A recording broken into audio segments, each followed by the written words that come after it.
Hey, Newsa-Cast listeners, you can find every episode on Apple Podcasts, Spotify, or YouTube.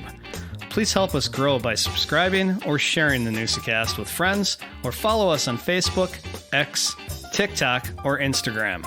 Now let's get this show on the road. What is smack talk like at the D1 level? It's intense. You had guys that would just go at you. I got teed up a couple times. I was never going to get punked, and I was never going to let somebody be more physical than I was. I wasn't the most athletic person in the world, so I had to talk a little bit. I had to show people I wasn't going to back down, right?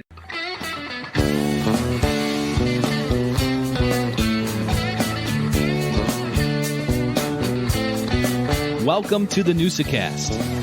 What is a Newsa-Cast? It's where we bring local folk stories to life through conversation.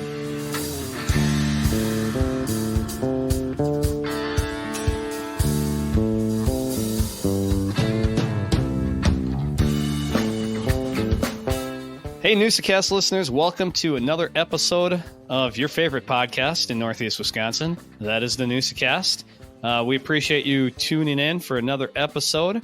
We have a lot going on. We're getting close to the holidays, and I think it's going to be a great interview. I think you're going to like the interview with Little Chute's own Turner Botz, who went on to play at UWGB, also is the basketball coach at Appleton East for the boys, and Appleton police officer. So it's going to be a good episode. You guys are going to enjoy it and have a lot of fun there. But we got the holidays coming up. We got all kinds of things. What's new in your world, Joe? Well, one, I'm looking forward to Turner. I mean, it's exciting here. High school basketball, we just came out of football and volleyball, and let's move into basketball. And there are some great teams in this area, Tosh, that Absolutely. Just like football, we remember how we always said, if you see those lights on Friday nights, stop in. Same can be said for these gyms around here, man. There's some great basketball, and we got a great conversation with Turner. I mean, not only a young basketball coach, which is really cool to see, but he does more than just coach basketball and influence kids. He's a police officer, a D1 basketball player. So we're going to learn a lot for sure. Yeah, it is. It's a great interview, and you guys are really going to enjoy it. We talked with Ryan Borowitz about basketball earlier in the episodes of this podcast, and now we're going to take a little closer look at high school and coaching high school and growing up and in the Fox Valley here. It's going to be great. But speaking of the Fox Valley, Joe, like you said, we have some really good basketball teams. Always are in contention, and it's a tough conference. Both boys and girls have made runs at state and in the area. So yeah, it's good to venture into the basketball world and see what's happening. No, absolutely. I'm going to check out some high school basketball for sure. And, I wanted to send out one shout out. I actually had a laugh this week. So everybody knows hopefully everybody knows on Sunday, we have on our Newsa-Cast YouTube channel, we have the Red Smith Banquet Throwback. And this week we had Lee Remmel, and I had forgotten. I mean, anybody that's a Packer fan that's probably over the age of, 35 maybe remembers Lee Remmel. And I forgot that Lee's voice is just classic. It makes me want to have Durkee sauce. I don't know if you know what that is. They used to be a sponsor of this Packer thing. Lee Remmel would be on it. I'm dating myself, but it's really good with turkey during the holiday season. Trust me, Durkee sauce. But anyway, Larry McCarron introduces Lee Remmel at the banquet, and holy cow, Larry was young back then, like young, and it was kind of shocking to see. So we definitely all age, but if you haven't checked out those throwbacks, take a look at our YouTube channel for sure. They're cool. They bring you back to the Red Smith banquet, and we've had some great people come through Appleton and at that banquet. And like Tosh says, go back to and check out some of our past podcasts. I mean, Borowitz was awesome. Yeah. We're right in the heart of basketball, college basketballs, and in full swing. UWGB is they're kind of exciting, Tosh, low key. I mean, they're at least interesting. The radar goes up a little bit. Their coach is a character. That's Sundance is his name. You got to love that. And there you go.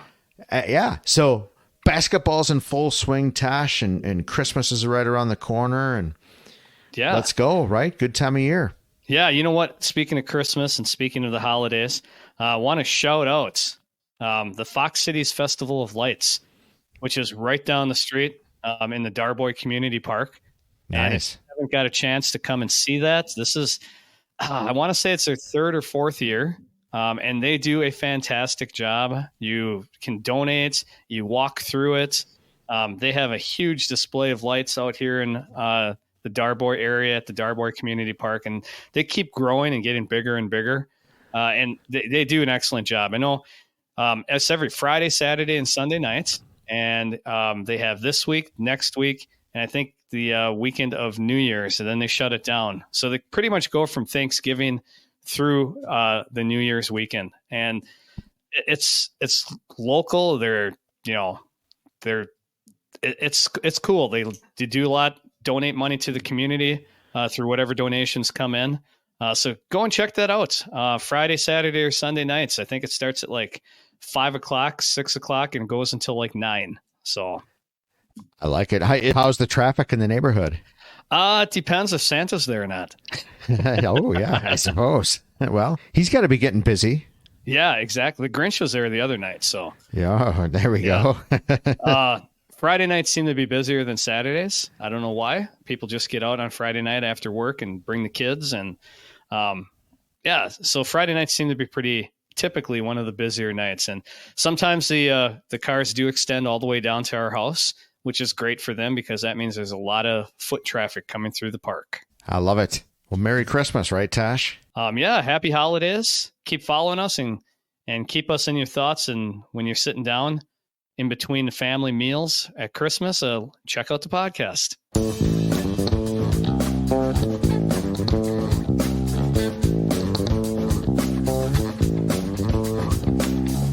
All right, Newsa-Cast listeners, it's time when we take a look back at things that have happened here in Northeast Wisconsin, maybe Wisconsin period, maybe even the nation or world. So this is our old look at new. So Joe, what do you got for this week? Let's look at the old look at new. Well, Tosh, like you and I talk about a lot here. This is actually, we need to prepare for these segments. It's not as easy as I once thought to just rip off facts or find something interesting about northeastern Wisconsin. So happened to stumble across this one in my expansive research. But what I stumbled across was, so everybody knows I work for the post office, so everybody knows where the post office is. But if you didn't know, that piece of land actually sits on a former ravine. It's actually filled in. So in 1963, I stumbled across a Post Crescent article. And in 1963, just about this time of year, the city of Appleton approved the annex to extend Franklin Street from the railroad tracks to State Street, that 1 block stretch right where the post office is. That wasn't a street until they voted it in 1963, so I'm sure it was a couple of years after that, but that was built then. But interestingly enough, in this fast research that I did, there's an aerial photo, and where the post office is, into the park behind, basically Division Street, there's a row of houses, everything behind Division Street, that's just vacant. That's just filled in land. It's snow in this photo. So I thought that was interesting in 1963, and I happened to work there, and I thought, you know what, I'm going to put this in an old look at new. So, Tosh, how about you? Right. What's your old look at new? Well, I'm going back to December 19th, 1920. We're going to go all the way to Brookline, Massachusetts. And in Brookline, Massachusetts, December 19th, 1920, the first indoor curling rink opened up. Yeah, nice. And we talk about curling. We had the Armstrongs on. So I thought that would be a fitting old look at new. So that's kind of cool. But I also had one more. And this is really appropriate because there was a 30 by 30 ESPN that came out this week on the Minister of Defense, Reggie White. Yeah. He was born December 19th, 1961. So I haven't seen the episode yet. I've been meaning to sit back and watch that little documentary on Reggie White. But yeah, all-time great football player, all-time great Packer. Turned the franchise around really when he came. And December 19th, 1961 would have been his birthday. I mean, Brett Favre, Reggie White, my two favorite Packers ever. I can Reggie's move with the club move where he could just ragdoll offensive linemen and throw them in the air with one arm is the most incredible football move still that I've ever seen. Just nuts. I mean, let's face it, the Packers sucked ass in the 70s and 80s, right? I mean, they're terrible. Yeah. And Ron Wolf, Bob Harlan hires Ron Wolf. You get, Mike Holmgren. Somehow you get Favre, but you don't know that it's really Favre. You kind of start getting inklings of Favre. In fact, I always remember Reggie White saying that when the Packers played the Eagles, I can't remember what year, it would have been early 90s, Favre had a great game and Reggie took notice and wanted to play with Favre. That was one of the reasons he came to Green Bay. But to come here and then to see that and go on and win, unfortunately one Super Bowl. I guess I'm glad they did that, right? But yeah, absolutely. Come on, now you got to win more than one Super Bowl with that team. But hey, it's neither here nor there. Yeah, definitely. He turned the franchise around. He came, great football player, great guy for the community as well. Yeah. So yeah, December 19th, 1961. Good old Reggie White, Minister of Defense. I love it, Tosh. Great one.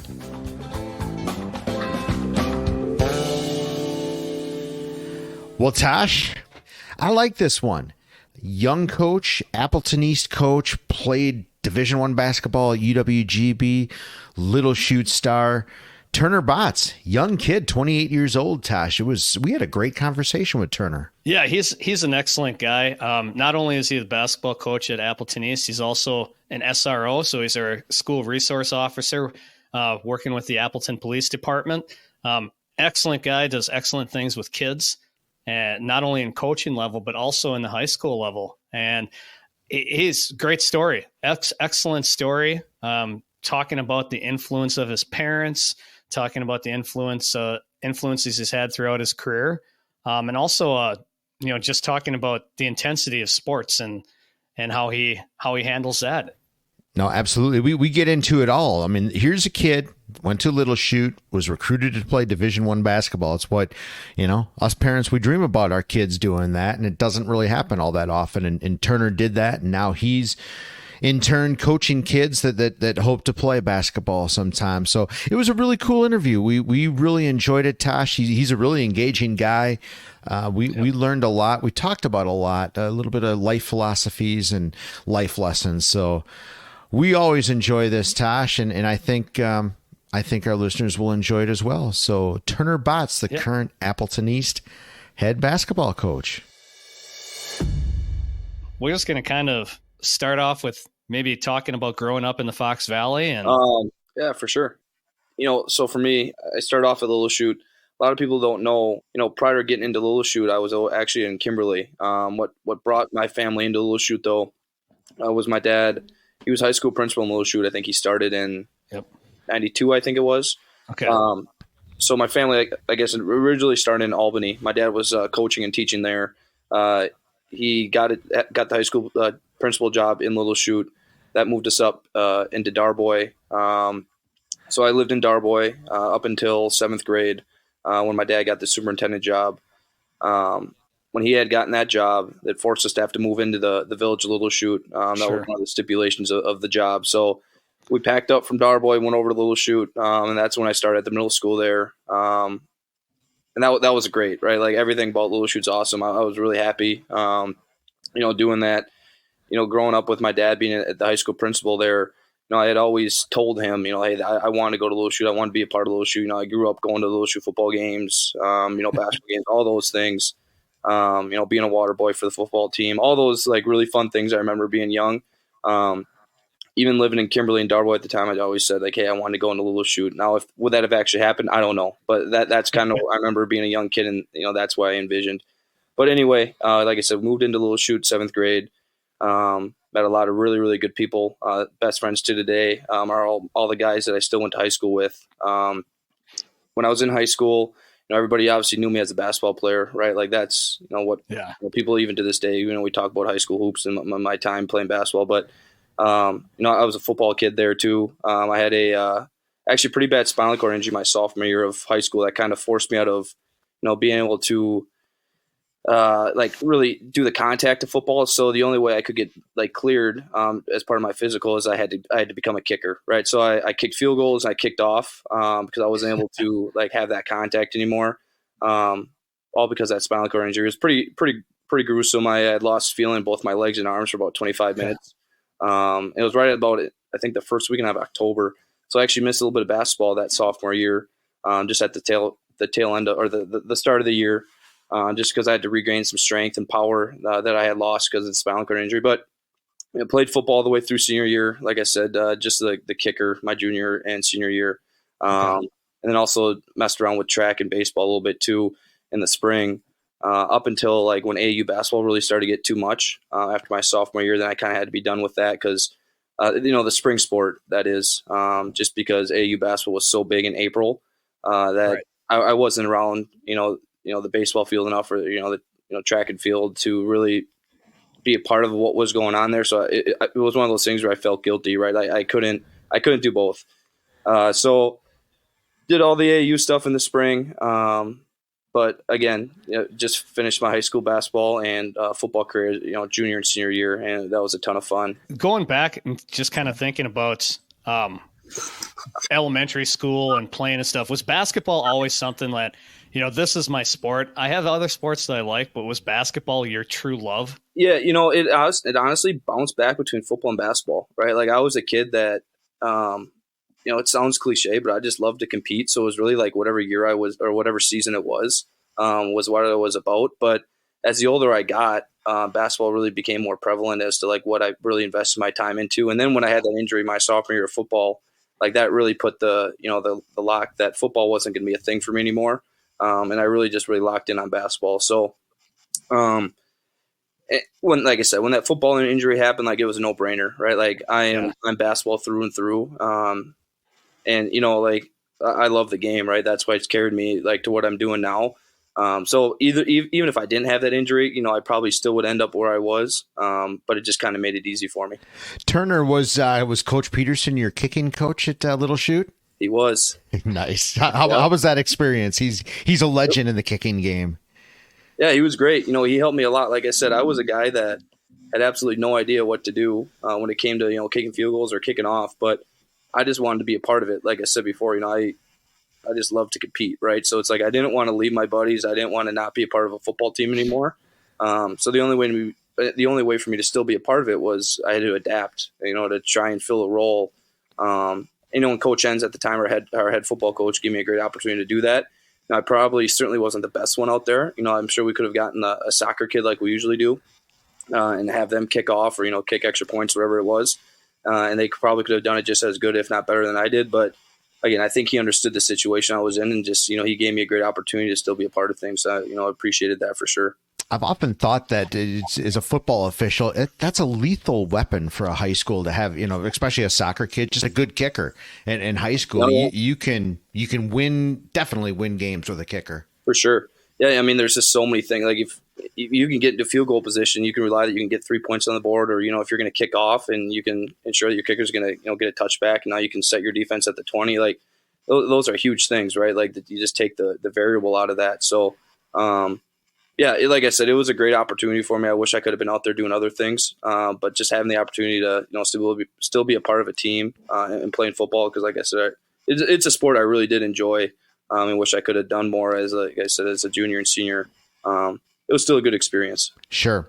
Yeah. I've often wondered, so we've had a lot of athletes, successful athletes on the Newsa-Cast. And we also have a lot of, parents that always have a vision of my kid's going to be a D1 player, in this or that. I mean, you actually were a Division I basketball player. So keeping in your high school years, you get hurt playing football, you realize basketball, you're all in basketball. What does that look like in your life? And what's your day to day? I mean, is it basketball 365? Is that your focus, that I need a D1 scholarship? I guess, what's your mindset as a freshman, sophomore in high school?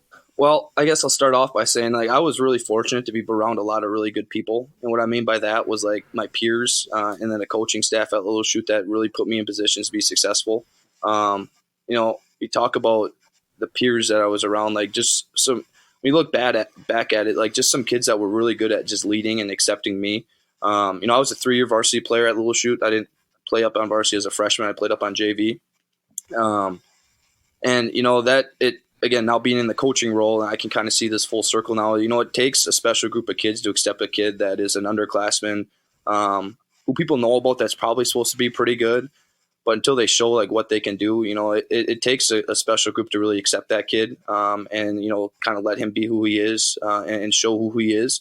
That senior class that I had played with when I was a sophomore in 2011, like they were great, right? Like they helped me lay the groundwork to what I needed to do, to really grow and again just kind of reach my potential, and hold me accountable at the same time, right? So that was really like the catalyst to like my high school basketball career was that sophomore year. And it's a lot of that has to do with the guys that I was lucky enough to play with. And then again, you transpire to, you look at the coaching staff too, that put me in great positions. I mean, our coaching staff, I would challenge, anyone in the state to lay out a better coaching staff than what we had at that time. We had guys, Coach Martin was obviously ahead of it, right? Like he was the one that was calling the shots. He was our head coach, but you start looking at guys like Coach John Myron, Coach Dan Valentine, Coach Shane Knutson. You got guys there, who all either won state championships or have been at the state tournament as head coaches in various different roles at different schools and whatnot. So just was really, really fortunate with that. But, in terms of myself and like the day-to-day stuff that I was doing, like I said, I was committed, right? Like I was through and through, like this is what I wanted to do. Almost to a fault probably at times. Now you look at things and it's just like, hey, your rest is almost just as important as getting out on the basketball floor and getting shots up or lifting weights or whatever it is. I was go, right? It didn't matter if it was November 13th or, December 25th or, September 19th. It didn't matter, right? Like I was going after it. And I always wanted to keep getting better. I was just constantly around the basketball or constantly doing something to try and elevate my game. Because again, like I knew what I wanted to do, right? And that was, I wanted to play at the next level. Now, did I know it was going to be Division I right away? No. I just knew I wanted to play, and I wanted to play at the highest level possible. So I wasn't the most, talented kid in terms of like my athletic ability. But my work ethic, I would like to think that I was, second to none in the things that I did to try and give myself an opportunity. Who was a person who influenced you with that work ethic? Where did you learn that work ethic from? I think it started in the home, right? Like I think with my parents, I just saw like the things that they did in their day to day. Like I said, my dad was a high school principal that then turned into a superintendent, and like the amount of time and effort that he had to put into that, to try and be successful in that part of things, as well as then juggle all the stuff that he did at home or with us, coaching our youth teams or whatever it was. I think that was evident. And then again, like my mom. You talk about a person who was willing to do anything for you, again, regardless of the day or the time or day. That was just very, very obvious to me. So I would definitely say my parents, just trying to model their behavior for sure. Did you have a spot? So you're working hard. Did you have a time where it just kind of clicked like, man, I can maybe be a D1 athlete? I mean, when does that click? It was probably after my junior year. I talked about a little bit of AAU before. So how AAU works is you have live periods. Live periods mean that, that's when the college coaches can come and see you. You really have two live periods, or I think it's still this way. But back when I was playing, you had two live periods. That was the month of April, and then that was the month of July. After that month that April of, what would that have been, 2012? So my junior year, April. After that, right, like that's when I first started getting some calls and getting contacted from some Division I schools, and that's like, okay, like I'm kind of at that point now, like this is where like I can get to, or this is where I'm at. Before that, like I said, like I just wanted to play somewhere, right? Like I knew I wanted to, play at the next level, and I didn't know if that was going to be like UW Oshkosh or if that was going to be University of Wisconsin-Madison, right? Like I had no idea. I knew I was pretty good, but again, I had never really gotten out. Outside of like the state of Wisconsin to really see how I matched up. Right. So that junior year of the spring of the junior year really opened my eyes a little bit. It made it realistic as to like, this is something I can do. What is that AAU like? I mean, I have no idea from the basketball standpoint. What is that whole process like? I mean, did you try out for multiple teams? Yeah. Do you get on the team you want? Do you where do you travel to? Yeah, so it's different depending on like what program you're in, right? So like now there's tons of different programs. It's actually probably too saturated, like a lot of things. when I was playing, though, again, there was like a couple of like your premier teams that you wanted to get onto if you were like one of the more talented or thought you were one of the more talented players. I was really, really fortunate that I got found and was part of the Wisconsin Playmakers organization. The team that I was on had a handful of Division I kids. It was really beneficial for me that I had those type of kids because like those coaches to start were going to watch those kids, and then they came and they're like, oh, who's this guy? Who's this 6'4" white kid that's out there trying to run through the wall to try and win, right? So that helped me a lot. Played again for a really really good coach there. And just was put in a really good position with a bunch of really good kids, and that was really how our AU program worked. But to answer your question a little bit better, I got selected to be on that team. There's other teams that you have to try out for. It really just depends. Do you, in your travel, are you traveling with your parents? Are you traveling with the team? What's your travel life like then? Yeah. So for that team, we were a pretty close-knit team. Again, it's all different, but that team specific, like we had travel with our parents. We were going all over the country though, whether it would be like, Las Vegas or Kansas.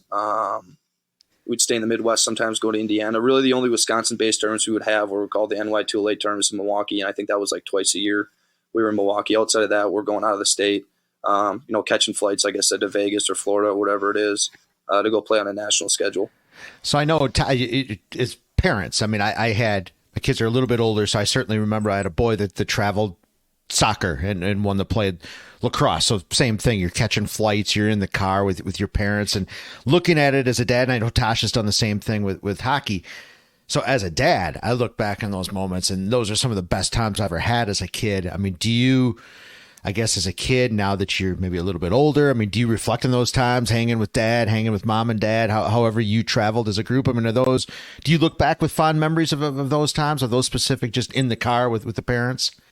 Oh yeah, for sure. And again, to help my parents out, because a lot of those times, we weren't old enough to drive yet, right? So, we were traveling maybe one or two other families, and we're just crammed into a car. And like I said, it's all those conversations that you have, time in a hotel after a game. Again, my dad would get after me, if I wasn't playing up to standard, right? And again, I love him for it. I think that's what helped me get to the point I'm at today. But those are some of the more prominent conversations I remember. Is this we really flew all the way across the country for you to play like that? And it's like, yeah, you're right. I got to get my stuff together. And then I would, inherently play better the next game. Right? That's just how I responded. But yeah, for sure, I definitely remember those times. And again, it just makes me just so fortunate and grateful that I was given those opportunities that I know not everybody else is. So I'm glad to hear. As a parent, and an investment that you make as a parent in your kids, man, that's what it's all about. That is just the best part. So as a dad, I'd love to hear that. For sure. I want to go back, and so you have this injury, and it does cut into your basketball season. How tough was it to come back from that? Did it went into the season? Did it take a lot of the season, or? So I thought that I was going to bring that up initially but I couldn't remember. I want to say I missed the first 6 to 8 games is what I remember. Okay. And I think the biggest thing for me once I got through the PT portion of the recovery process wasn't exactly is my body physically able to do what it wants to do, but it was a mental hurdle, right? The football injury wasn't extremely gruesome by any means. How it happened is I caught a pass over the middle, kind of got upended, landed on my head, and then had another guy land on top of me, right? So not crazy, like I said, gruesome in any means, but bad enough that, something like that happened. So I think, again, the biggest thing for me was, the mental hurdle on, if I get hit my neck, what is that going to do, right? Or if I get upended in a basketball game, because it happens, right? What's that going to do? So, once I got through the mental hurdle of, all right, I'm okay. I'm going to be fine here. There's always a risk to playing athletics, right? And if I'm okay with it, I just got to play, right? And it sounds crazy at the time, but again, this kind of goes back to the conversation about how committed I was. That's the point I was at, right? And again, maybe that might be a bit extreme, but I was literally ready to lay it all on the line just to try and be successful in basketball at that time. Once I got over the mental hurdle, it wasn't bad, but like I said, I think I was out 6 to 8 games. It probably took me a little bit more after that to really get in the flow of things.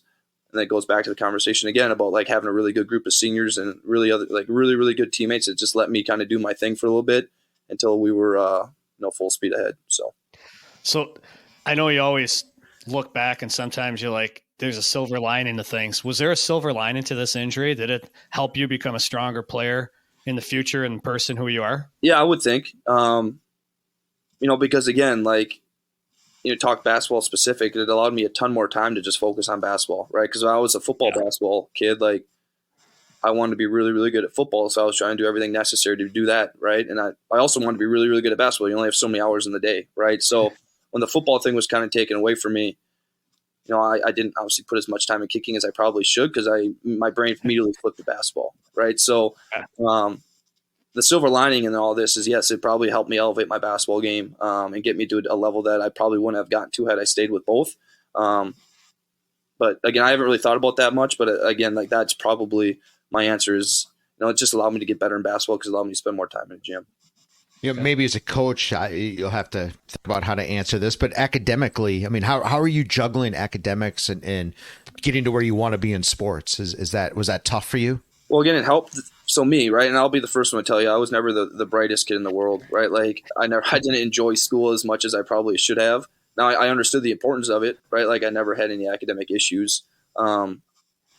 But again, I'd be the first to tell you, I probably could have put some more effort into my academics than I did.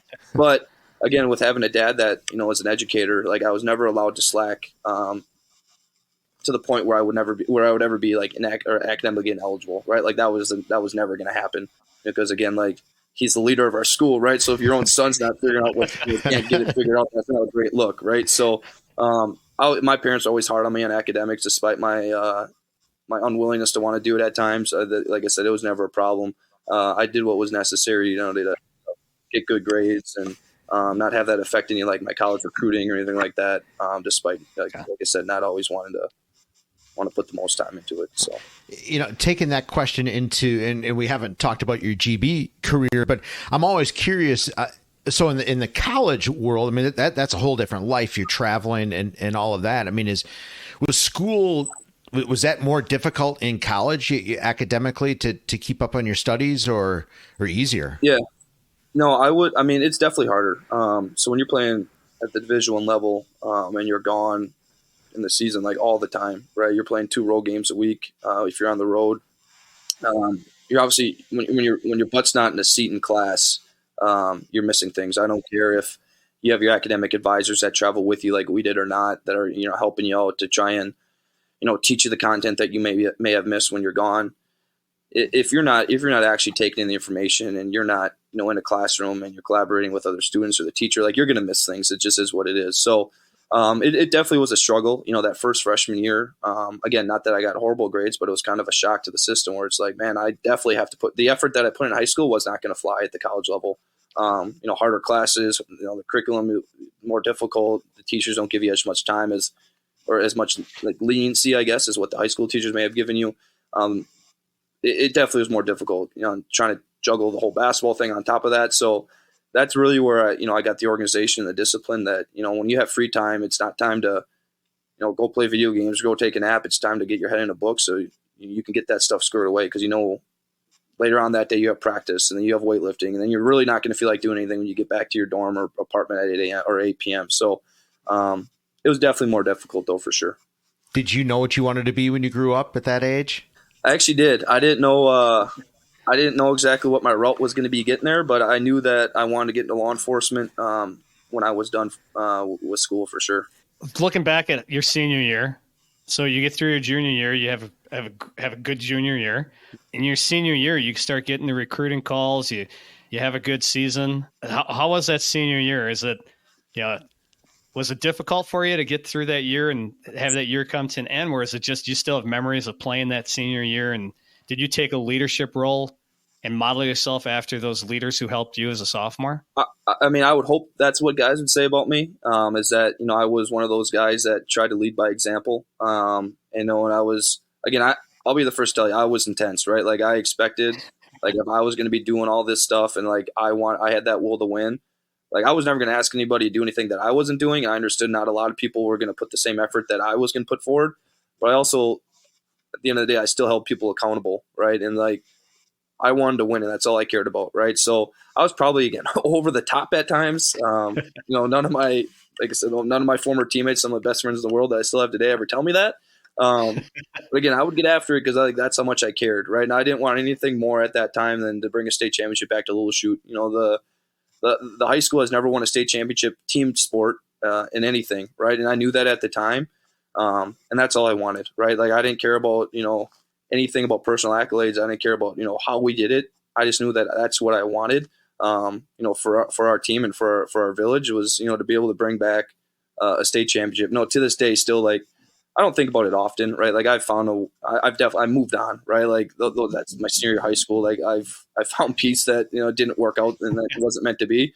But I'll still sometimes envision. I'll drive over the bridge from Kimberly to Little Chute and be like, oh, I wonder what it looked like to see home of the 2013 state boys basketball team. Like, what would it with that? Where would that be a great spot for it? And for it not being there, still kind of gets at me. But that kind of drives me into what I'm doing now and, trying to serve others and, the coaching that I'm doing and just trying to fulfill that for somebody else now. So, we haven't mentioned that you're the Appleton East coach. But I mean, you're young. I love the fact that you're a young coach. I mean, that's got to bode pretty well for you. Is your connection with the kids? It's probably easier maybe at your age, would you say? Yeah. Again, like, you'll have to ask my guys, I guess. But, I try to model behavior towards that I, want them to model on their day-to-day.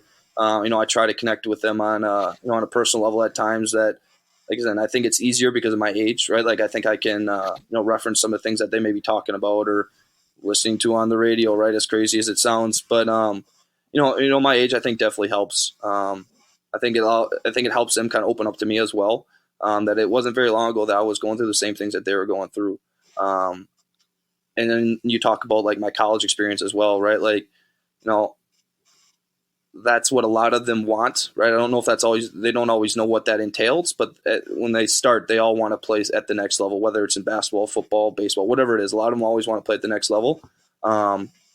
So by me being in the position that I am, and they kind of know what the things that I've done, and not because we talk about it, right? Like, I've never told the guys that I've done this or done that or won these awards or anything like that, but they find out after a while. I just think it allows them to kind of trust me a little bit more, right? And understand, like, hey, even though this dude's only 28 years old, like, maybe we should listen to him because he's done something before. So I don't know. That's just kind of my thought with all of it. I mean, that's got to be kind of weird. 10 years ago, you're graduating high school, and now you're coaching those kids. That's yeah, it's bizarre. What's even more weird is, like, this past Friday, right? We played Nina and Coach Relvis, and it's like, I remember when he was the coach at Xavier High School, and I had gone to his camps, right? So I don't know how old I would have been, 6, and it's like, now I'm coaching against you. Like, this is really weird, but yeah, it's crazy. Yeah, 10 years ago would have graduated. I don't know. It's crazy. Life's weird for sure. Did the kids find, like, I don't know if you're on YouTube or if that's before, I mean, do they bring clips of your playing days and nothing impressive from the kids that you've done, any moves? I wish we could delete all the videos on YouTube of me back in high school. I think we had film the other day at East, and we had film, and then we were supposed to take our team photo, right, for like the school yearbook and whatnot. We got done with film a little bit early, so I'm like, so you guys want to hang out in here? No point going home because we got these photo in 15, 20 minutes. So I come back in the film room after, it's to get the kids to go and take our photo. I got the stupid YouTube up with like my high school mixtape on there that I had no business in making. Right? Like, it was another kid at our school that had made it at the time. Like, yeah, we don't need to be watching that. Like, those days are long gone. Like, you guys don't need to be watching that. So yeah, they definitely found their way into some of the archives of the old, like I said, high school mixtapes and whatnot. But it's all good. Let's get back to that your senior year in the recruiting process. Being recruited as a D1 athlete, how crazy was that for you? Again, it's something that I don't think I really appreciated until I was done with it, right? Like, I didn't fully understand that that's not an opportunity that a lot of kids get. It was one of those things where, you every time you picked up the phone to talk to one of those coaches, they make you feel like the most important person in the world, right? Because like, they want you to come to their school, right? So they're telling you everything that you want you to hear, and it was a crazy experience. Like, no one in my family's ever gone through something like that, so I didn't have anything to relate it to or really ask. I didn't have anyone to ask questions of because I didn't really know, right? So I kind of really relied on the people I was playing in that AAU basketball with those other kids that were getting some of those calls, and learned a lot when I went on some unofficial and official visits at schools. But it was a heck of a time. It was a ton of fun. People that are in that position now, they may tell you it's stressful and, it's hard or whatever else. Like for me, I really enjoyed it. Like I said, it was something that I worked so hard for. So when I was going through it, it was just, I just felt the reward in all of it, that this was real and this was a real thing for me. And like I said, I just really, really enjoyed that process for sure. So was GB your school? Did you think that GB was your school, or were there some other schools that were contenders at the time? No, there was definitely some other schools. I had loved South Dakota State. I had loved the University of Valparaiso. One school that not a lot of people know about that I really liked was West Point. I had loved West Point. At the time, the one thing I didn't love was the idea of having to wear like a uniform and being like I guess I don't want to say proper. That's probably not the right word, but like so in line, I guess on a day-to-day basis. I couldn't get on board with that. But I had loved the military idea about potentially enlisting for 4 years after I was done with school. Like I said, I knew I wanted to get into law enforcement. So the military thing was kind of, right there with that. Had I not gotten these basketball opportunities, that was my plan, was to go into the military. So again, like that had all kind of lined up well for me. But it was just too hard for me to turn down Green Bay at the time. Like that was a school that was one of the top mid-major programs in the country. They had some guys coming back my freshman year that I knew we were going to be pretty good, and we were going to have a chance at a four-year career that was going to be pretty good. And it ended up being really, really good for me, right? Like went to the NCAA tournament, won a Horizon League championship, won a Horizon League regular season tournament, played in NIT twice, beat a lot of good teams, beat top 25 teams in the country. Played for two really, really good coaches, played with a great group of guys. Just a lot of really good memories from Green Bay. And the thing that I think that topped all of it off, and the thing that was biggest for me, and the reason probably why I picked Green Bay over anywhere else, was it was close to home. And my family was going to be allowed to, just drive 26 miles, I think is what it was, to the Resch Center and, see me play every home game if they really wanted to. So that was really what put it over the top, was the being so close to home, with the ability to still play at a really high level and be competitive. I appreciate that you consider that. We just talked about earlier about your parents, road tripping all over the country. And I often think about that. Kids go off and play at school, and a lot of times it's almost impossible for the parents to go see the games live. We're lucky we can see streams, but for you to be 20 minutes up the road, that has to be great for your parents. One question I had at GB, so you played for two different coaches. What is that like when there's a coaching change right in the middle of your playing years, and in particular that very first meeting, a new coach walks into a room, he didn't recruit you. What is that first meeting like? Yeah, that was crazy, right? Like that was uncharted territory for sure. When I had first committed to Green Bay, played for Coach Wardle for my first 2 years. I had no idea throughout my whole freshman year that he was potentially going to go somewhere else.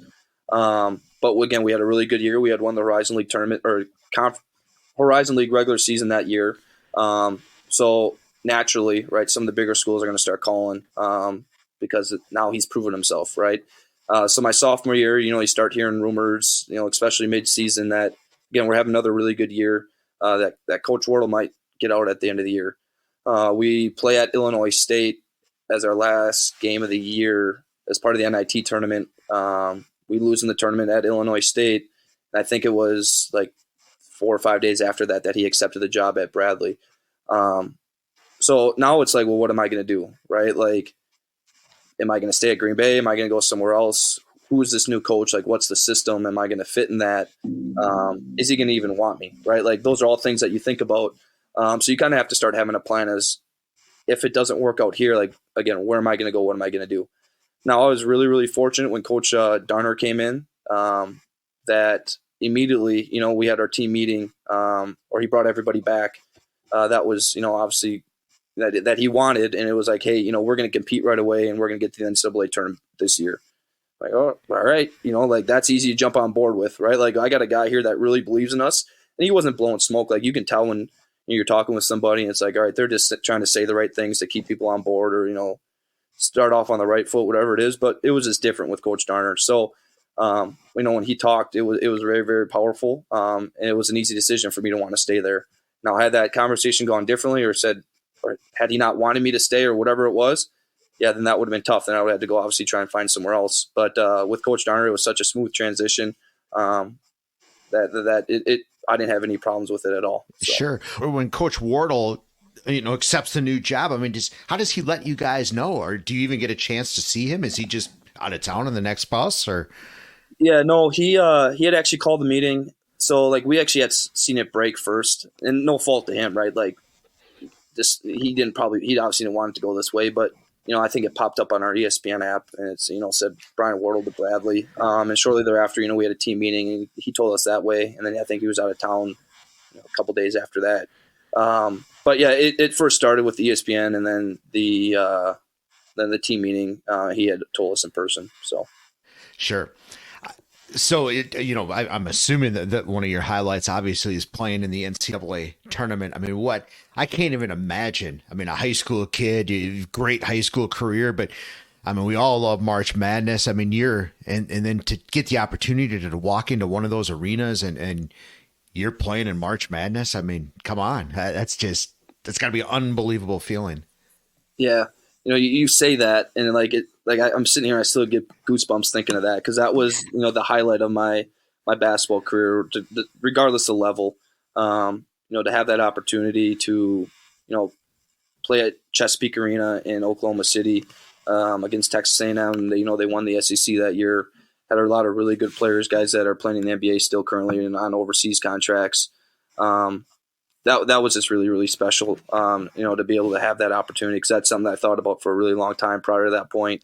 I was no different than a lot of kids growing up, where it's I'm out in the driveway and I'm messing around and I'm envisioning these opportunities and taking shots from half court, right, or from the 3-point line with 4 seconds ticking on the clock, the win in the NCAA tournament now. And then to really have that opportunity was just really, really special. And with that group of guys too, and everything that we kind of had gone through, leading up to that point, winning the Horizon League tournament, we had 4 games in 4 days at Joe Louis Arena in Detroit, because we didn't come into that tournament as number 1 seed. So to be able to qualify for the NCAA tournament the way that we did with that group, with Coach Darner on his first year and the rest of the staff, it's one of those things that you'll remember forever. Like I said, give me goosebumps even when you first still talk about it. So. How long does it take you to settle into a game like that? I mean, you obviously have goosebumps in pregame, but I mean, a couple of minutes. When are you kind of just feeling like, okay, it's another game, kind of?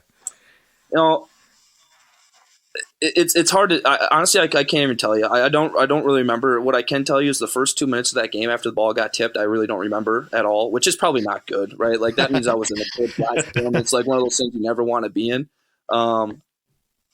But a lot of it, again, was just how surreal everything was, right? I remember going out for the media.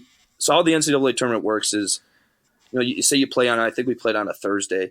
So on that Wednesday, you have a media practice, and it's open. What that means, it's open to the media. You get, I think it was 90 minutes on the clock. Everything's obviously so structured. You're not even allowed to touch a basketball. Once the clock starts, that's when your time starts. And we're in Chesapeake Arena, where the Oklahoma City Thunder play, so an NBA arena, huge. And the whole first bowl of that arena is just filled with media people. And there's people on the floor, and they're there to watch your practice, right? Because you're in the NCAA tournament. I remember just being a part of that and being like, wow, this is crazy, right? Again, this is wild. And then Texas, the University of Texas had practice after us. And again, everything's so structured. So right as the horn blows, you walk off the floor, the basketball stay where they are. Somebody comes out and picks them all up. That's it, right? You're not even allowed to do anything else. And I remember walking past Texas, and this is probably where it really hit me, oh, we're here. And we're walking past Texas in the tunnel, and I'm looking at these guys, and they're all my size or taller, but 20 or 30 more pounds. And I vividly remember, and I don't know who it was. I didn't see him, but I remember hearing oh, you guys are better off just going back to your Wisconsin middle school. I'm oh, okay. These guys are huge, right? And they look at us and we're the major program, and there's definitely a difference in size and athleticism. I'm oh, okay, yeah, we're here now. This is no joke. So it felt pretty good to me when I saw Texas get upset by Northern Iowa the next round by Paul Jefferson in a half-court shot. I played with Paul's brother at Green Bay, and Paul was part of the Wisconsin Playmakers program. So to see him hit that shot for Northern Iowa against Texas, I felt pretty good about. just because of that comment. But yeah, it was probably when I was walking through that tunnel and that comment was made that I was like, okay, we're here. Sure. Like, we've got something to do. So. What is smack talk like at the D1 level? I mean, are you guys just jaw jacking the whole game, or are there some legendary comments that you can remember? Honestly, like, it's intense, right? Like, again, because that level, like, everybody wants to win so bad, and it doesn't. And again, like, this is bad, right? I hope none of my players ever listen to this, but it didn't matter if you were a player, if you were a coach. Like, if you wanted to say something, like, you could get it, right? And what I mean by that is, like, everybody was fair game. So, you had guys that would just go at you, and they would let you know, like, if they get a bucket on you, like, they're coming right back at it. And for the type of player that I was, again, like, I wasn't the most athletic person in the world. So if I wanted to play and if I wanted to find a way on the floor, like, I just had to play harder and more intense than people. And sometimes, with that being said, I had to talk a little bit. I had to show people, like, I wasn't going to back down, right? And I got teed up a couple times because of things that, never that nothing that I said was ever inappropriate, right? Nothing ever crossed the line. But, like, again, like, I was never going to get punked, and I was never going to let somebody, like, try to, like, be more physical than I was. And again, sometimes to a fault, right? And my coaches knew that. Like, if I was playing, like, that was always a possibility, and I was never going to be dumb about it. I was never going to get one at a bad time, or I was smarter than that. But again, if I don't want to get too deep into that, because, again, I'm not sure who this is. I don't want to portray myself as being this very negative person, because I'm not. There, when I was within the lines of the basketball floor, I was a complete different person than I was when I walked off the floor. Adds a little fuel to the fire, right? It fuels you up a little bit. Yeah, exactly. If you ask anybody I played with or I played against, like, they would tell you, hopefully, right? Like, I don't act that way off the floor, but I was just different when the ball went up and we were in the confines of a basketball floor. So. It's interesting. I mean, the special players, the really good athletes, no matter what sport, you get them between the lines, and they're different people. Whatever, something clicks, and then you take them back outside the lines, and they're just normal people again. Maybe that's just the competitive spirit, and maybe that's just why, you're better at a sport than other people. It's just that competitive edge, whatever that is, tough to define. So I don't know how to say this. That intensity that you have, natural intensity, how do you try to get your players to have that intensity? Or do they? Yeah. So that's one of the hardest things, right? Especially coaching high school basketball, because I'm very well aware of where the line's at, right? Like, I'm never going to cross the line. I'm never going to say anything that's inappropriate. I'm never going to do anything that's inappropriate. I understand high school basketball is way different than college basketball, and you can do things differently at the college level than you do at the high school level, with players. So it's difficult, right? Because, again, like, my natural nature when things don't go well is, like, I want to rip something apart and, like, rip somebody's head off until we figure it out, right? Like, because that's, like, my will to want to compete, my will to want to win. Like, I'm willing to do anything for it. Now, in today's world of, teaching and coaching, like, that's not the best way to do, in my opinion. It's not the best way to do it anymore, right? If I have a player that wants to be that way, great, I love it. I wish I had all 16 kids that want to be that way, right? But I feel the way that coaching and the landscape is going, it's like you have to be more of, like, the nurturer of things, right? And it's like, you can't yell, you can't scream at kids, like, that's not the way to do it, right? So if you ask any of my kids, like, I don't ever yell at them, I don't ever swear at them. But they also know, right, like, there's a standard that is set, and there's a standard as to how we do things. And if you don't meet the standard, right, like, it's very black and white as the response to that is. So I think that's how, like, I try and approach it, right? It's like my competitiveness and my intensity comes in just the standards that are set.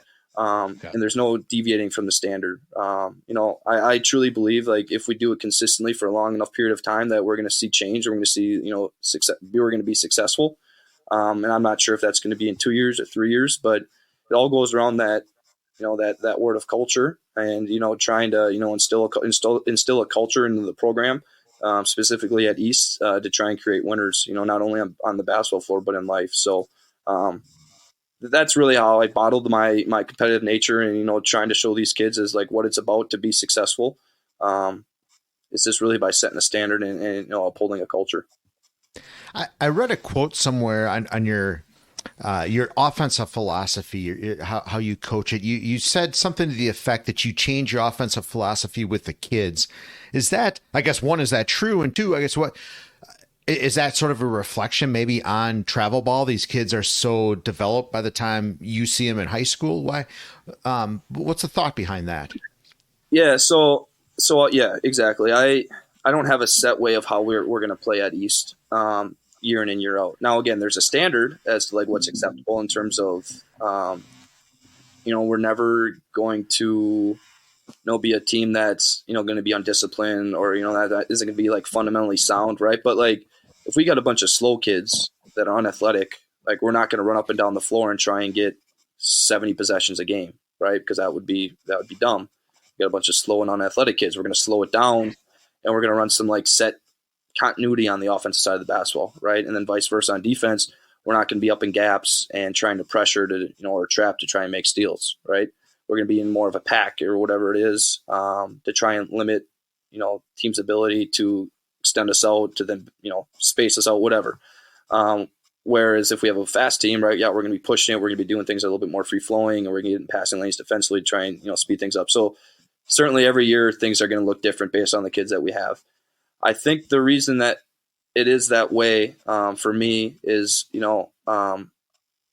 again, I've been around a lot of really good coaches. I'm connected to a lot of really good coaches, and that's kind of the message that I've gotten from them through the years. At the high school level, you can't recruit. You get what you get.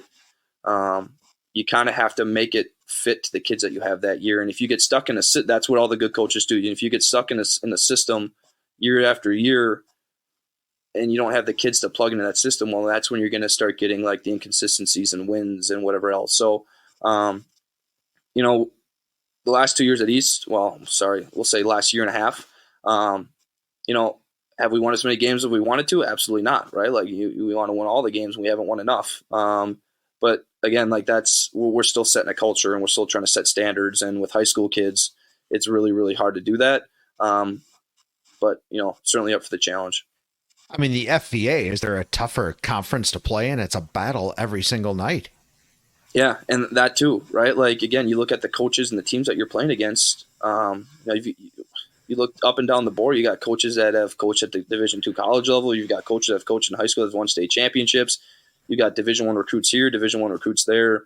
It's a battle. And again, like that was one of the biggest draws for me as being a competitor, was just like I wanted to be a part of that. So when the East job opened, it's like I have to give this a shot, right? Like, again, I'm so emotionally and like physically invested into what was going on in Little Chute from being growing up there and then coaching there prior to coming over to East. It was really hard for me to leave because I care a lot about that program and that school and those kids. But again, at some point I'm like, I have to try this because this is who I am, right? Like I naturally always gravitate towards like, what's the most difficult path, and then try and, push through that and be successful in what's going on. So yeah, the FVA is no joke. I don't think you fully understand it until you're in it. How hard it is game in and game out, to be successful. So that's when you look at guys like, Coach Rubis and Coach Shallow and these guys that have been around forever that have like really successful careers. It's like that's really, really hard to do. Are your emotions the same as a coach going in this environment as a player? Or, I mean, are you getting kind of juiced up in just a different feeling in a different way than your playing it's days? Definitely different. Yeah, it's definitely different, right? Like as a player, like I felt like I had much more of a impact. Like once the ball was actually tipped on a win or a loss, right? Because as a coach, right, like I can only do so much, right? And like I try and put my kids in good positions to be successful, but a lot of that happens, before the game actually starts, right? Because through scouting reports and game planning, whatever else. Once the ball tips, like there's certain adjustments that are made, but a lot of times it comes down to, are your kids going to make shots? Are they going to make plays, or are they not? Right. So, as a coach, like, again, I would hope that I would be described as someone that on the sideline, is calm, but intense. Right. Whereas a player, like it was very obvious that, I played with like my emotion on my sleeve a little bit and I was ready to get after it. So, I think that's definitely the biggest difference is, I understand what's going on, but just much more reserved. But again, I'll fight for my guys, right? Like if I feel like there's something going on, like I'm there for them. I'm doing what I can to get us a win from the coaching standpoint of things. But at the end of the day, it's like, you got guys that can make plays, you got guys that make shots or not, right? So I understand that. So as a coach, I mean, when I was coaching baseball, sometimes just be frustrating because you'd be like, are you kidding me? How can you not make that play? And you just be sitting there in your head. Do you sometimes get that feeling on the sidelines? It's like, what in the world? For sure. Yeah, for sure. I mean, I that always happens, right? Where it's like, I mean, I can't believe we did that, or I can't believe that didn't happen, or I can't believe we didn't make that shot. You know, maybe selfish, or I don't know, maybe we're thinking like, oh, I could have made that play or whatever, but I'm certainly never going to tell my kids that, right? Like, again, I like to think that, you know, if you were to ask my kids, like, I don't talk about myself. I don't talk about the things that I did. A lot of the times, like, if it's important enough, they'll hear it from somebody else. You know, it's not about me, it's about them, right? So it's like, I definitely don't vocalize those thoughts if I have them. I think, again, it goes into the nature of what coaching is now. It's more the, you know, the encouraging and, you know, trying to be supportive and, you know, like, all right, next play here type of thing. Like, what can we do to, you know, to be successful here in the next play? So, but yeah, I definitely do have those thoughts at times. Do you have a trick or I guess, what did you do as a player? And maybe how would you teach your player? I mean, obviously sports is all about failure. How do you quickly refocus just to get that failure out of your mind and just refocus on the next task? Do you have, is it just enough failure? Yeah. You know, we just talk about it. Right. And like, it's as simple as saying, like, we try not to compile mistakes, right? Like we say, don't ever make 2 mistakes in a row, right? Like, I always tell my kids straight up, like, I'm never going to take you out for turning the basketball over. I'm never going to take you out for like missing shots or, you know, messing something up that is some type of mental thing within the basketball game. But if you do it 2 times in a row, right, like, it's hard for me to keep you on the floor, right? Like, that's what's going to get you guys pulled out. So just being upfront with them and having those conversations, like, I think helps my guys, you know, to be able to play with some confidence, to be like, you know, coach really doesn't care if I miss a shot. Coach really doesn't even care if I take a bad shot at times. As long as I don't do it 2 times in a row and then I learn from it, like that's all I can ask, right? Because, again, I would be dumb to think like I never made any mistakes. That was one of the biggest things that Coach Turner did for me at Green Bay my junior and senior years. He just kind of let me loose, and I got that from him. It's just like, listen, like, if you're open, shoot the basketball. If you miss, it is what it is, right? If it's a good shot, you're not coming out. Same thing with if you're trying to make a play and you turn the basketball over, I could care less. Just don't do 2 things dumb in a row, and you're going to be fine, right? So, again, just being upfront with my guys, trying to instill confidence in them. And then if they do come out because something stupid happened, well, then they're going right back in the game and, you know, a minute or 2 after we just have a quick chat. So just trying to be really, really positive. It's one of those, I've become so fascinated with that question at the Newsa-Cast, Tosh, and I've been so lucky to talk to people like you about that, is just failure and overcoming failure, because it's a real, I mean, it happens in life. I mean, Tosh, we're middle-aged guys, we fail all the time, and you always have to overcome that. And it's just, I guess it comes with age to really learn that. And maybe you don't ever truly learn it, but just to overcome that's what sports and a lot of things can teach it, but sports in particular is just to be able to overcome that. That's such a life skill. Yeah. Yeah. And we've seen a good response from our kids from when we tell them, like, hey, like, one, it's okay to fail too, right? Like, I think so many of us are afraid to fail because and especially at high school age kids, right? Because they're embarrassed or they think that they look dumb because something negative happened, right? It's like, once you can get past that mental hurdle of that really doesn't matter. Again, like I said, I think we've seen some good responses from our kids on that. And it all really starts with us being upfront and having the conversation where it's like, I really do not care if something doesn't go right. Just don't do it 2 times in a row. So. No, I agree. That and turn age 50 and then you don't care anymore after that. Yeah, right. It doesn't matter what other people think. Yeah, for sure. So do you're looking at the year, you got quite a bit of season left here. What are some things that are standing out so far, and what are some things that you hope to improve? Yeah. You know, we have a great group of kids that just embody like what the term being a team is all about. You know, they get like what it means to like show up on time and like work hard for each other. They get the importance of, you know, making sure everyone feels included, like all those cliche things that you want in a team. Yeah. You know, they do, right? Like, everybody can't play, right? And that's one of the hardest things as a coach, I think, is not being able to put everybody into a game, at least at the varsity level, right? At the high school level, everybody can't play. So naturally, obviously, you have guys that don't play and are probably not happy about it. But But these guys that we have this year at the varsity level, man, are they just great at, encouraging kids and not pouting about those things, and just being really, really good teammates. Like that's been one of the most rewarding things. And I felt that going into the year. I was talking to my coaches, and it's like, we could go, this sounds crazy, but this is the truth. It's like we could honestly go the whole year without winning a basketball game, but I would still come to practice every day and just enjoy being around these kids because of those attributes, right? Like that it's just awesome. We don't have any bad days at, certainly at practice or on games, just because of the way that they come ready to work every day, and they're just really, really good to be around. So that's just been really, really refreshing. In terms of things that we're looking for at improvement, that's all, on the basketball floor in terms of, it would be nice if we can make some more shots offensively, right? Like that's kind of where we're at. Like defensively, I think we're doing all right. We're doing some nice things, always can get better there. But offensively, it's like, can we make some shots, right? Like this goes back to the conversation about, trying to preach confidence into our kids.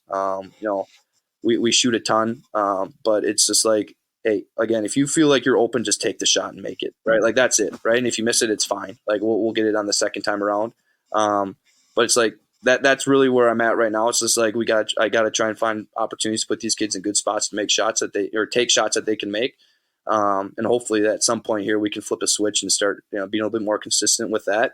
But it won't be because our kids, they're going to continue to work at it, right? Like I said, they work extremely hard. The ball is just not bouncing in the right direction for them. But again, it's December 17th, I think it is today. So we got plenty of time to figure that out, and hopefully before the end of the year we can be clicking on all cylinders. So yeah, it's a long season for sure. I want to kind of step into your career after college, and so how did law enforcement become? You said you wanted to. It was always something in the back of your mind. So how did you get to Appleton as a police officer? Yeah, so actually it goes back to that AAU connection that I had. One of the kids I played with who ended up going on to Creighton, his uncle was actually the chief of police in Appleton, Todd Thomas. So when I had gotten out of school, I knew I didn't want to go work for like a smaller department. And when I say smaller, I mean anything smaller than Appleton. I thought that was kind of probably the smallest I wanted to go. So that really only left me wanting to work for obviously Appleton, the city of Green Bay, Kenosha Police Department was another option, or going down to Milwaukee. And if you talk to my mom, she completely knocked out the Milwaukee PD option. She's like, "No, you're not doing that." I'm like, "Oh, I kind of want to." "No, you're not doing that." So I'm like, "Okay, I guess I'm not going down to Milwaukee for all the obvious reasons." But how that all happened, my grandfather was a police officer for the city of Kenosha. So, I never actually had gotten to meet him because he had passed away before I was born. But I was told a ton of stories to my grandma before she passed, who I was really close with. I just remember having a lot of really good conversations with her, and she knew from a very young age, like we're talking, I was probably 8 or 9 years old. And it's like, that's kind of what I knew what I wanted to be. And me having those conversations with her and me wanting to do that, because again, that's what my grandpa, her husband, had done. It was very, very successful at. It just really I just carried that all the way through, like I said, high school and college. And then in 2017, I started working at Appleton. And it's been great. APD is a great place to work with a lot of really good people and a great community. That it's all worked out really well for me. I know some, sometimes the police officers and the firefighting, they'll play basketball games, hockey games, something like that. Is that something you guys do locally? Well, so they used to do hockey games, but I guess what I've been told, and I couldn't even tell you last year they did it, it would probably have been like early, like 2010-ish is what I feel it probably was the last year. I guess it got a little too physical with the fire and police departments when they were playing each other. They kind of had to put a kibosh to that. The city's like, we can't have our firefighters and police officers getting hurt in a hockey game. So that was kind of the end of that. The last thing that we've done against any fire department, we did a game last year at the Wisconsin Herd Arena in Oshkosh against Neenah Menasha Fire versus Appleton PD. And it was for, I think, $500. I think it was the total amount that got donated back to our K-9 department if we won. So we were lucky enough to win that. Nobody got hurt, which was good. But in terms of like the inner city, Appleton PD, Appleton Fire type of scrimmages or games, doesn't really happen all that often, just again, because I think things might be a little bit too rough and we can't have that. I tell you guys and girls. Yeah. Can you walk us through a little bit? So you're the Appleton East Resource Officer currently. And I mean, what is that like day to day working with kids these days? I can't imagine that's an easy job, but probably a really rewarding job at the same time. Yeah, it's good. Dealing with kids, right? Dealing with adults is hard, right? Like that's difficult. But dealing with kids, I think, is even more so. You're dealing with a lot of mental health, especially at the age, the high school age. Um, you're dealing with kids that don't really know like what they want to do, right? Or don't really have much. I don't want to say much going for them, right? But you'll have kids that don't have much support at home, and they try and go into a school setting, and they almost just get lost at times, and that's the root cause of maybe why they act out or why the way they do something that puts them in my office to have a conversation about.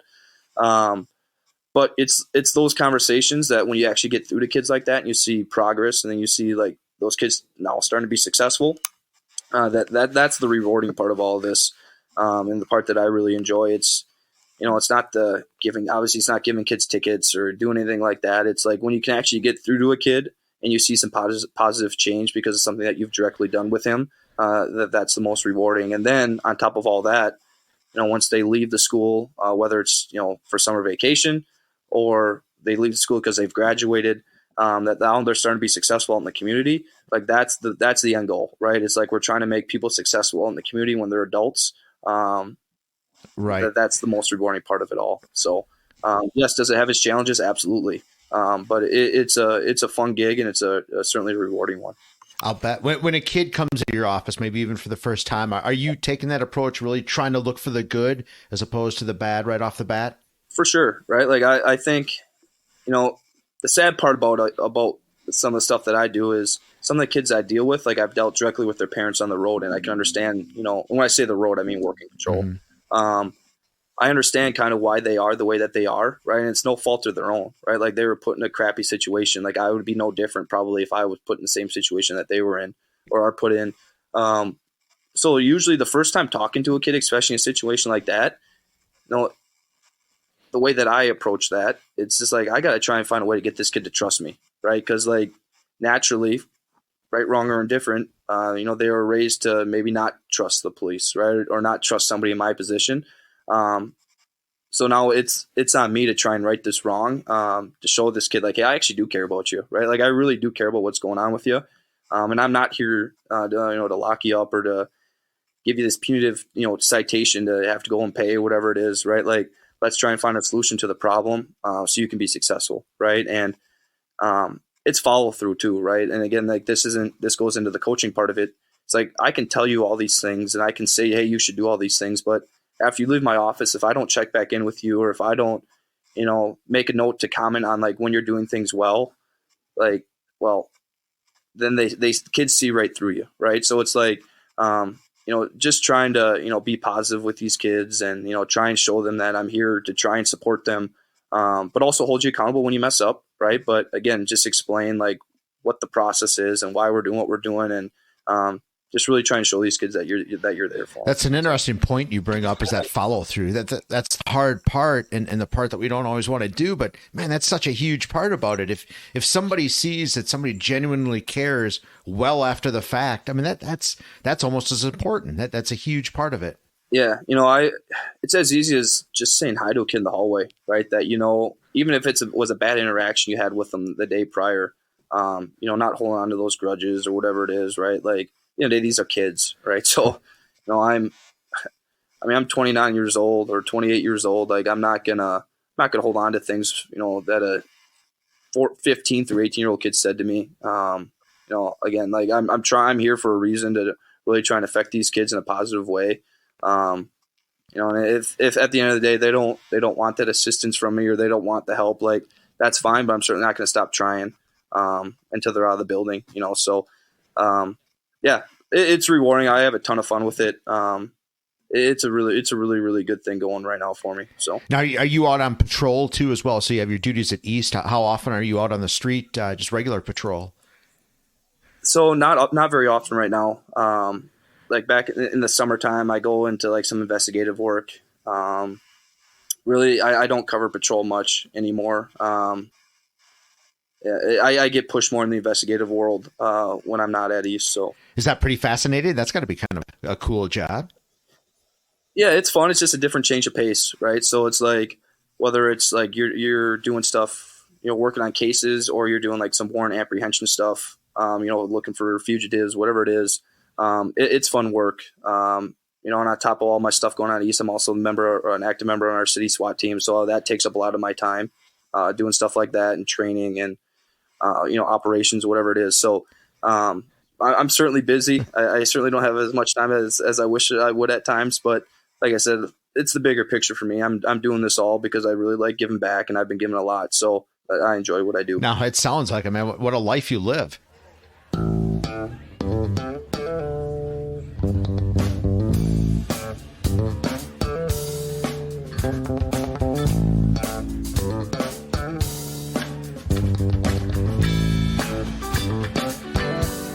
I personally want to say we're super lucky to have you at Appleton East. You do a fantastic job with kids, and it definitely shows how much you care. And I know the basketball players that come into my room during resource, they talk a lot about you and how awesome you are as well. So thanks so much for coming on the show and telling us your story. Really appreciate your time. Oh, thank you, Turner. It was a pleasure to meet you for sure. I appreciate you guys having me on here, and it's been fun. Anything I can do in the future, just let me know. Awesome. Well, you guys take care. Have a good rest of your night.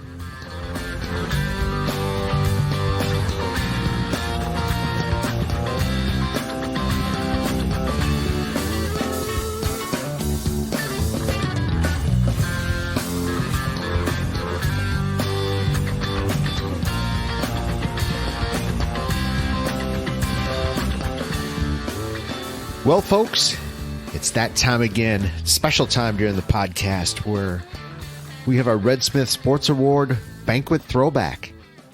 It's our chance to look back on the 57-year history of the Red Smith Banquet and all the Hall of Famers and broadcasters and sports personalities and characters that have graced our presence in Appleton, Wisconsin, typically in the third Tuesday in January.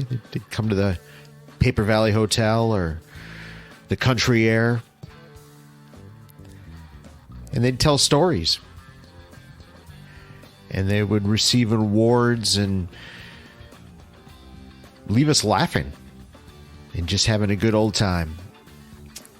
And in this particular throwback, 2019, not that long ago, although it seems like a long time ago, we didn't even know what COVID was in 2019 yet, and little did we know our lives would change. But in 2019, we went to the Paper Valley Hotel on a Wednesday in January, and Chichi Rodriguez was there. And any golf fan, you certainly know who Chichi Rodriguez is, and even if you're not a golf fan, I'm pretty sure you know who Chichi Rodriguez is. One of the very first, I would say, just personalities and characters on the PGA Tour.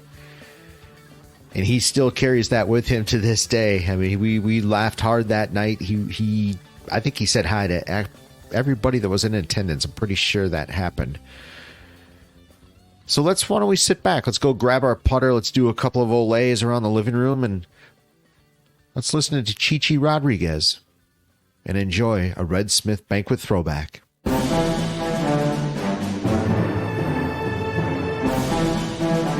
Red Smith Sports Awards Banquet Throwback.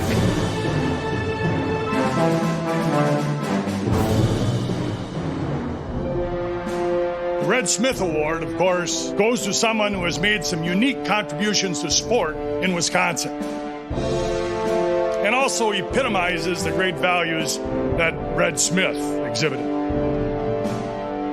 Let's give a Red Smith welcome.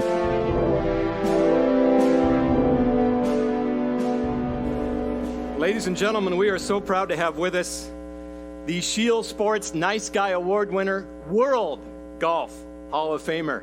Ladies and gentlemen, Juan Antonio Rodriguez. We know him as Chichi Rodriguez. I can't hear very well. I was in the United States Army. 1954, United States Army.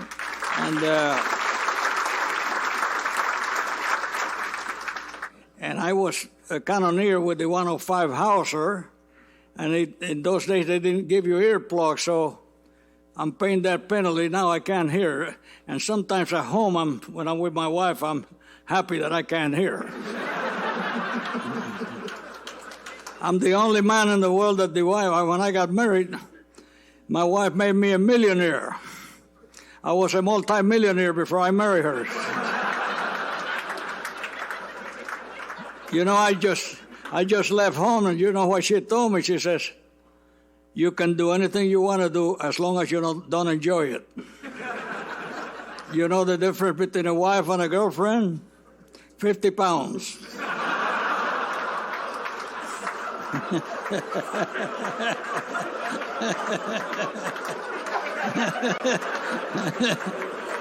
Ladies and gentlemen, welcome to the Skyline Comedy Club. It's good to laugh. Good to laugh, you know. You laugh.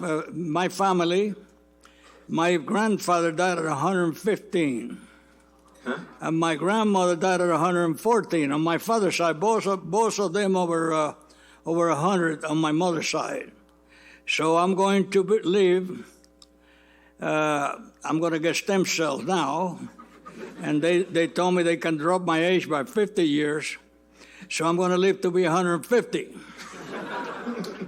And don't ask me if I want to live to be 150 until I'm 149. Because people say now, you know, when they're young, I don't want to live to be 100. Wait till you're 99.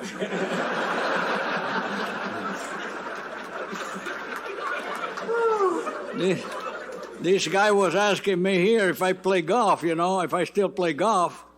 And I'm getting so old, I don't even buy green bananas. And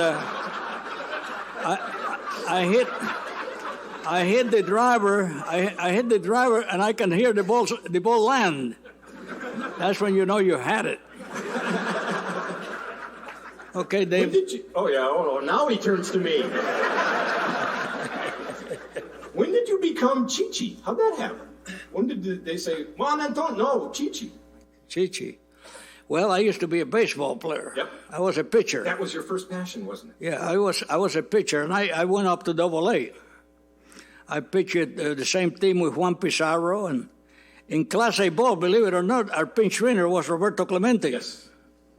See, when I went in the Army, I bet you I could throw a baseball 100 miles an hour. When I pitched, the park used to get full of people because I weigh 117 pounds, and I could really bring it. Yep. And if you hit a home run of me, you better look down and do the bases like that. Don't come to home plate and celebrate, because the next time you're going to get hit. Yeah, oh yeah. So I go in the Army, and they say, who plays golf? I raise my hand. Who plays baseball? I raise my hand. So they say, okay, Mr. Rodriguez, Private Rodriguez. I never made it through private, although I'm a two-star general in the United States Air Force now, honorary. General McPeak gave me my second star. General John Conaway gave me my first star. And I went to the baseball park, which was on the way to the golf course. And I watched a guy named Darrell Spencer. Darrell Spencer hitting balls.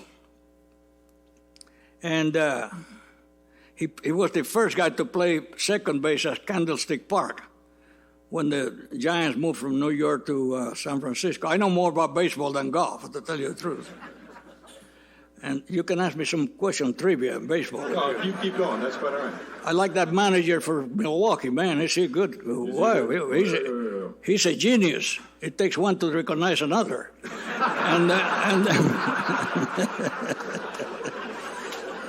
So I see this guy hitting balls, and nobody hit me in Puerto Rico very well because I don't brag. I just think big. And then I saw him hitting balls. I said, if he hits a line drive at me, he'll crystallize me. He'll kill me. So I kept walking to the golf course. Greatest move I've ever made. One of the greatest moves I've ever made in my life was to go in the United States Army. I tell you one thing, they give you the next step, that new level where they take you from a teenager to being a man. And I'm a man. My dad gave me my first cigarette when I was 8 years old. Gave me a shot of rum, too. Rum makes everything better, too. He wanted a man. He got himself a man. I'm small, but I'm big in heart. As we kind of finish up, I know you met with some kids today, and kids are extraordinarily important to you because you have a school in Florida that is amazing. Yeah. Tell us about the school. Well, that started in a kids' detention center. Mm-hmm.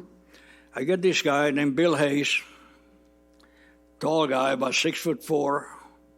He comes to me. I'm playing at the golf tournament. I was the defending champion. It's a mixed state championship with a woman. And he says, I heard you're good with the kids. I say, I'm the best with the kids. He said, well, can you give me your autograph? I say, yeah. He said, this is one of my kids. Kid named Danny, real small kid. He says, I run a kids' detention center here. I bet you don't come and talk to him. I say, I do better than that. I'll do a golf clinic for him. And if you have a baseball park, I'll do the golf clinic there. And then I'll stay with him and have dinner with him. And I'll buy him some ice cream. So he said, okay. So I told him, I said, I want the biggest thief of all the kids to hold my jewelry. Guess who the kid was? That one. That one, yeah. So it started with one kid. So I get there, I got my Patek Philippe. I had my cat's eye ring. I mean, right. That was worth $130,000. When they held me up in Puerto Rico, they took everything. Yeah. That's why I don't want to go back. And I said, Danny, come here. I gave him my money clip. Another if I had stepped on it. They didn't have much money. But I gave him all my jewelry, and all the kids started laughing. You know, they knew. I thought it was a joke. Oh, okay. So he started looking at me. He said, why me? I said, because you didn't do anything that I didn't used to do. Only I didn't get caught. You got caught. When I was a kid, I could steal your radio and leave you the music.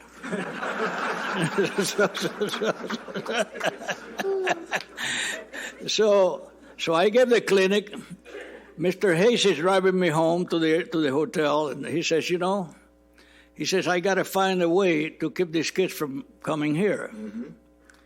So I said, what do you got in mind? He says, I want to do a foundation with your name. I told him one condition, nobody makes money. Good. So he said, okay. He says, I got this old car. So I say, I got $1,000. I sent him a $1,000 check. I said, here. So I figured he's going to save a couple of kids. And that would have been okay with me. So I'm playing golf with Lawrence Rockefeller, Leonard Firestone, and Raymond Firestone. Wow. In Puerto Rico. Yeah. At the hotel that Lawrence Rockefeller built. Okay. So we play 9 holes, and Lawrence says, let's go have lunch. So we're sitting lunch. He said, Chichi, what have you been doing lately? I said, this happened to me. He said, it did? I said, yeah. I can't.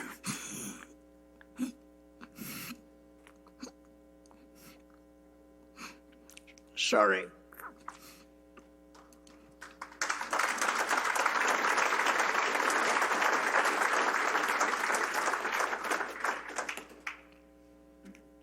So he says, Raymond, 25,000.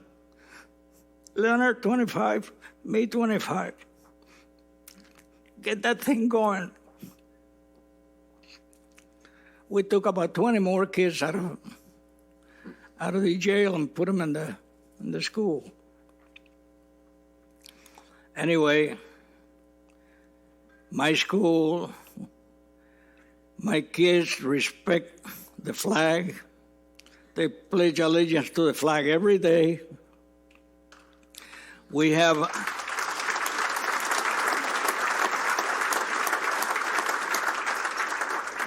87% attendance, and 87% of my kids graduate from college, and we do 2,750 kids a year. Wow.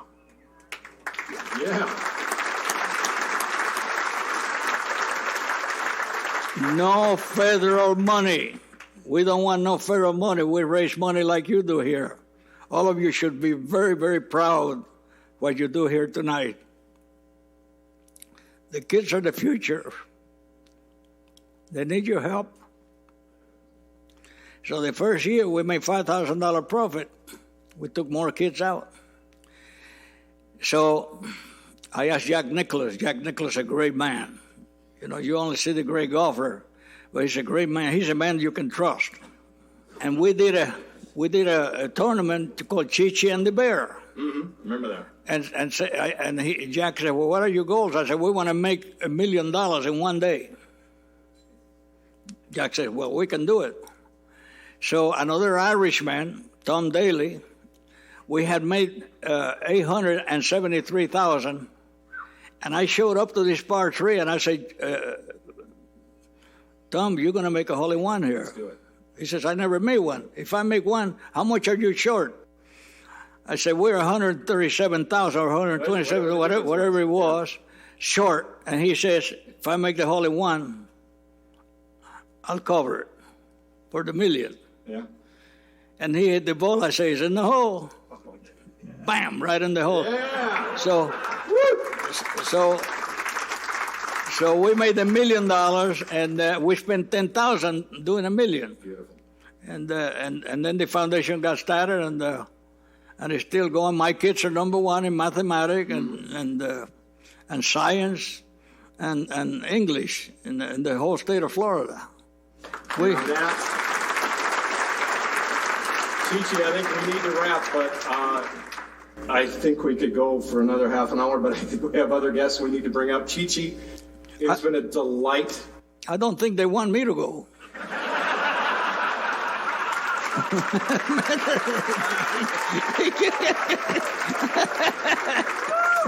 You cut Mike short.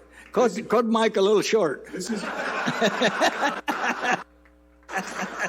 Mark Murphy, your time just got cut in half.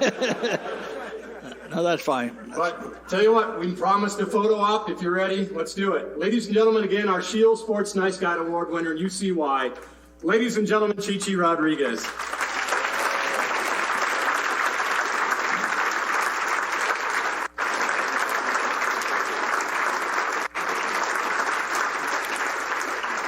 Remember this philosophy: if you want it all, you'll never have enough. It's better to live like a millionaire and die poor than to live poor and die a millionaire. And if you don't share, you'll always be poor. And when you die, what you take with you is what you leave behind.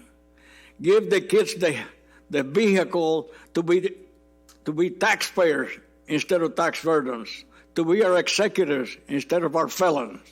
That's my message.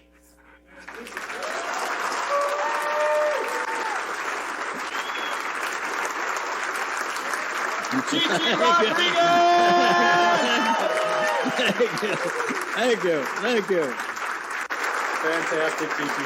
Fantastic. God bless you. I don't know if you're doing it. Right off over this way. Yeah.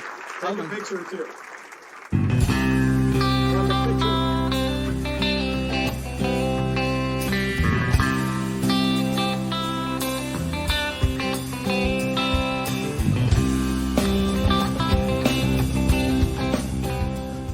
All right, Newsa-Cast listeners, here comes that segment. Everybody's favorite. We want to know what you want to forget and what you've never forgotten. And Joel, I'm going to let you take the first. What do you just...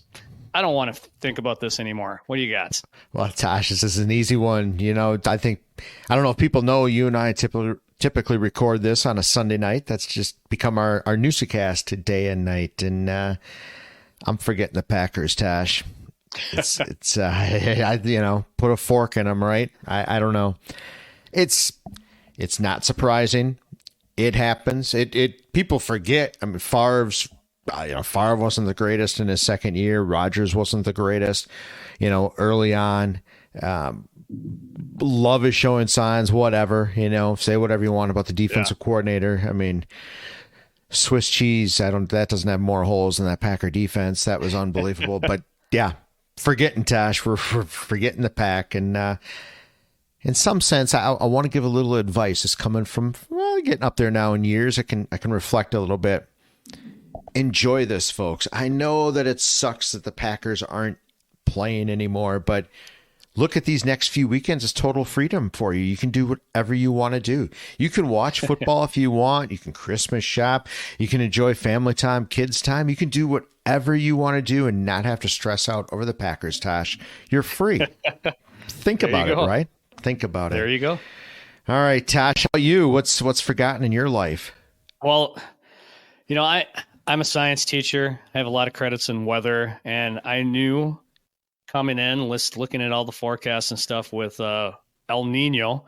And if you remember back to the Chris Farley days when he played El Nino on Saturday Night Live, it was hilarious. If you haven't seen that, go check that out. But El Nino typically is warmer than normal weather for us during the winter, and tends to have like a little below or average precipitation. But that precipitation can be in the form of rain, or it could be snow. And right now, I think we're feeling some of the effects of what that typical El Nino is. And the reason I want to forget it is my rink is filled with water, and it's become a duck pond.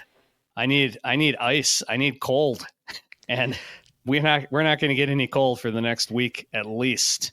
So yeah, I want to forget El Nino right now. Tosh, I feel for you. I think about you a lot. So as a letter carrier, kind of like the weather. It's the wind that I could do. We've had some nasty wind days that have just cut right through you. But I've thought about you, and I've thought about Sean Becker. I mean, I was going to say guys, Sean's not enjoying this either. I mean, what can you do? But this is unreal because we're going to have. I mean, it appears like we're not going to have any snow for Christmas. So, right, we're going to have a nice brown Christmas. Some say that's okay. I don't know. I'm sorry. I hope it gets cold. I don't know what to do. I don't know what to tell you. No. We'll see. We'll see what happens. We'll get some out of this. I'm sure we'll get something out of this. But I wanted to ask you something ice related. I think I happened to catch this on the morning news, and I didn't catch what it was made out of. But in Two Rivers, they have an ice rink that's not made out of ice. They lay these big blocks down, but you can skate on it, and it's something like ice. Do you know what that is? Or I did not see that. Is it a synthetic? It's something like that, yeah. I don't know what it was called or made out of, but it was big blocks. There's a couple companies out there that make these, like, it's almost like if you remember, maybe your kids had like the foam pads that you put on your floor that you kind of link together. Yeah. And it's like a poly ice, and you can skate on it, which is kind of cool. So you don't have to worry about the temperature and things like that. So that could be what it is. I'll have to look into that and see what it is. But there's a couple companies out there that make synthetic ice, and it's almost like a plastic that you can skate on, and it's kind of cool. I think that's what it was, Tosh. But if anybody wants to check it out, I happen to see, and I'm sure it's up. Obviously, it's still up for the holidays in Two Rivers, right in their downtown square there. So, excellent. Check that out. It looked kind of cool. All right, Joe. So, what are you never forgetting? Well, Tosh, I'm back in some senses. I was telling you this before we hit record. Last week, I was telling everybody that I'd like to forget my computer, and I still do want to forget my computer, but weirdly, and I just can't figure it out. Maybe it's just me, but I replugged my USB port or drive or little hookup thing into the other USB port on the other side of the computer, and lo and behold, when I was taping the Newsa Minute some time ago, I didn't have any of that scrambled alien noise. So I don't know what the hell's going on, but I guess I'm never forgetting that I do need a computer. Or I don't need a computer. I don't know. Something with my computer that I'm never going to forget. Your own Geek Squad. There you go. That's nice job. Exactly. Geek something. Funny. Indeed. Tosh, how about you? You know what? It's really kind of cool every year. And I think you see more and more people just kind of decorating for the holidays. And it always looks nice, even though there's no snow or anything. But people do a good job. They take some pride in what they're doing. So, yeah, definitely never forgetting this time of year and thinking about the lights and what people put in and the time they put in to just kind of make their houses look festive for the holidays. I love that, Tosh. And all right, can I tell another letter carrier story? I'm sorry this is turning into post office story time, but obviously, we deliver mail. This is our busy time of year, so we're working late. The other night I worked almost till 9 o'clock delivering mail. But the cool thing about that is it obviously gets dark at 4 o'clock, so I see everybody's Christmas lights. And that, I'm never forgetting that either, Tosh. That's really cool. There are some really, really, really cool displays. It's not a peeping Tom, but it's so cool when you can look into people's houses and just see the warmth of the Christmas tree and the fireplace. I mean, not to get sappy, but you literally can see the stockings hung with care by the chimney with care. So I love that. If you're in Appleton, it's not a peeping Tom. It's your mailman. No, that's right. So he has a headlight. You don't get scared. It might be 8 o'clock at night. We do deliver late, but just know that I'm enjoying it, and nice job, everybody. Your places look warm and wonderful and festive.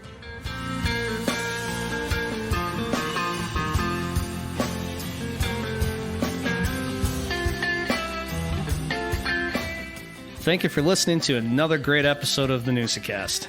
We'd really appreciate it if you hit up our social pages, subscribe, like, follow, and don't be afraid to engage. Head over to our YouTube channel to get exclusive content like the full interviews and speeches from the past Red Smith banquets.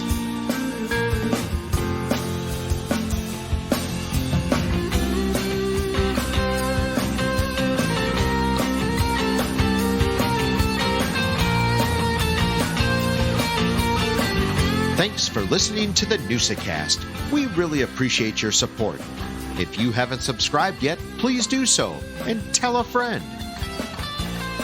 A huge thank you to Diggstown for all the music in today's episode. Catch a gig or find them on Spotify. Help us grow by subscribing wherever you get your pods or sharing the Newsa-Cast. Follow us on Facebook, X, TikTok, or Instagram. One of the best ways to help us grow is to leave a 5-star review on Apple Podcasts or Spotify. Northeastern Wisconsin Sports Advancement is a 501c3 organization. Our mission is to raise money, provide support, and bring greater awareness for youth sports organizations in Northeast Wisconsin. We do this primarily through the Red Smith Sports Award Banquet and the Newsa-Cast. Each year, we give back to the community through 3 initiatives: the Every Kid Plays Grant, the Gives Back Initiative, and scholarships to student athletes.